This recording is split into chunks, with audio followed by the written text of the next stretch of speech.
বিসমিল্লাহির রহমানির রহিম।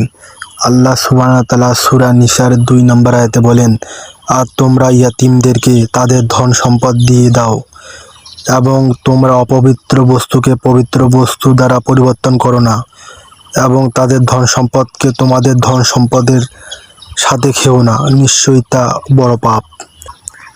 এই আয়াতের তাফসিরে বলা হয়েছে, পিতৃহীন অনাথ বা ইয়াতীম যখন সাবালক হয়ে যাবে এবং ভালো মন্দ বুঝতে শিখবে, তখন তাকে তার ধন সম্পদ বুঝিয়ে ফিরিয়ে দিতে হবে। খাবিজ বলতে নিকৃষ্ট জিনিস এবং তাইয়িব বলতে উৎকৃষ্ট জিনিসকে বোঝানো হয়েছে। অর্থাৎ এমন করো না যে তাদের মাল থেকে উৎকৃষ্ট জিনিসগুলো নিয়ে তার পরিবর্তে নিকৃষ্ট জিনিস দিয়ে গুনতি পূরণ করে দেবে।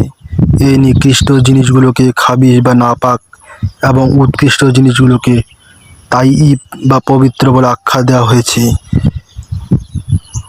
এইভাবে পরিবর্তন করা মাল যদিও প্রকৃতপক্ষে তাইয়িব অর্থাৎ পবিত্র ও হালাল, তবুও তোমাদের বিশ্বাসঘাতকতা তাকে অপবিত্র করে দিয়েছে। কাজেই এখন তা আর পবিত্র নেই, বরং তোমাদের জন্য তা অপবিত্র ও হারাম হয়ে গেছে। অনুরূপ বেঈমানি করে তাদের মালকে নিজের মালের সাথে মিশ্রিত করে খাওয়াও নিষেধ। তবে যদি তাদের কল্যাণ উদ্দেশ্য হয়, তাহলে তাদের মালকে নিজের মালের সাথে মিশ্রিত করা জায়েজ। অর্থাৎ আল্লাহ সুবহানাহু ওয়া তাআলা ওনাদের সম্পদকে নিজেদের বলে চালিয়ে দিতে নিষেধ করেছেন এবং অন্যায়ভাবে খেতে নিষেধ করেছেন।